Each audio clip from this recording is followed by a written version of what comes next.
Hello, के बोला तानी? अरे ज्वाला, हम बोला तानी रे प्रभुनाथ। हाँ, सरकार बोला तानी। बोली हुजूर, का सेवा करिए आपके? कली भेजी की फूल भेजी? देख ज्वाला, हमार बात ध्यान से सुन। समुंदर में जब तूफान आवेला तो कुछ मछली बाहर निकल जाली, तो ऐसे का समुंदर के फर्क पड़ेला? नहीं हुजूर, कोनो फर्क न पड़ेला।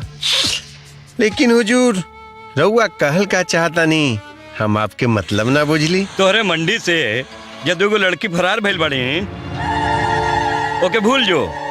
हमार कहे के मतलब यह बा, और आदेश भी कहे कि वो दोनों लड़का लड़की आपस में ब्याह करे वाला बड़ा, और ई शुभ काम बा।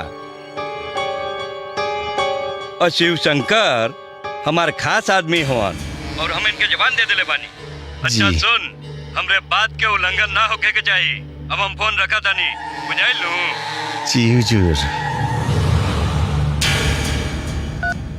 ला ससुरी मान गई। जी जी। अब जी। तू निर्भीक होके घर जा, और बस वो दोनों के ठीक ठाक से ब्याह कर दो। जी बहुत बहुत धन्यवाद, रउआ से यह उम्मीद रहल। आज्ञा दें, अब चला तानी। जय बजरंग बली। जय बजरंग बली। चला लोग, चला।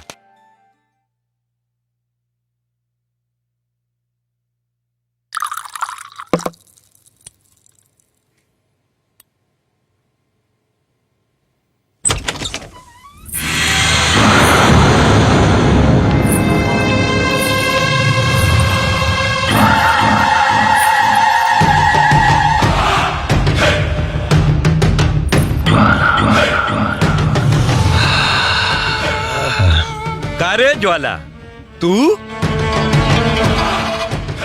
इतना रात के कैसे रे? हुजूर, हम रउआ खातिर कुछ ले आइल बानी।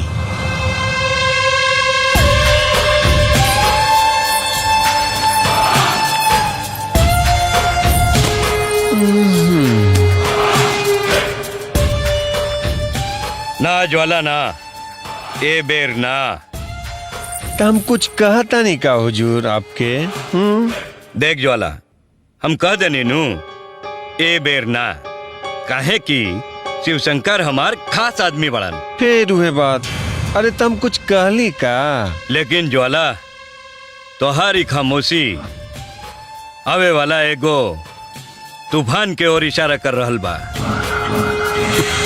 हुजूर, हम तो तूफान ही ले आइल बानी।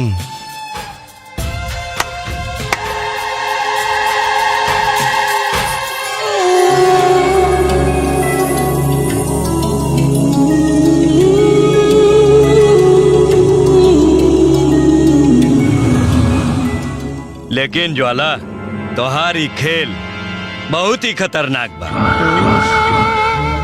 अरे नहीं हुजूर, ये 2020 के खेल तो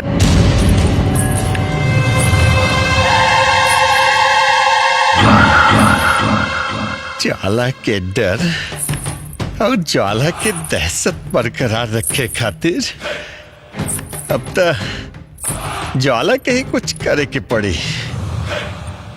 ना तई फड़ुअन के भरोसे ज्वाला मंडी के ही बाहर एक दिन वीरान हो जाए।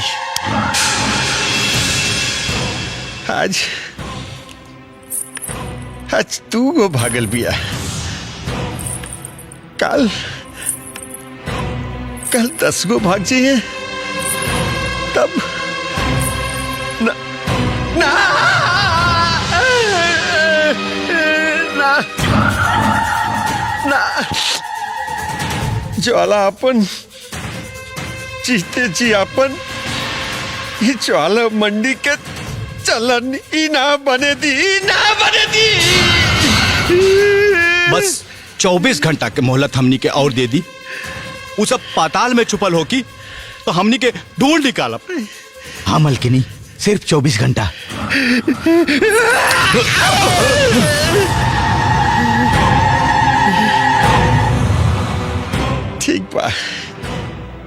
ठीक बा, हम तो दोनों के एक और मौका देता नहीं। 24 घंटा 24 घंटा अगर 25 घंटा भइल ना तब तो दोनों के लाश ज्वाला के कदम में मिली। जा जा जाके 24 घंटा का इस्तेमाल कर पता लगावा कि दोनों तोता मैना कहाँ जाकर के सट्टम सट्टा खेल रहा बा।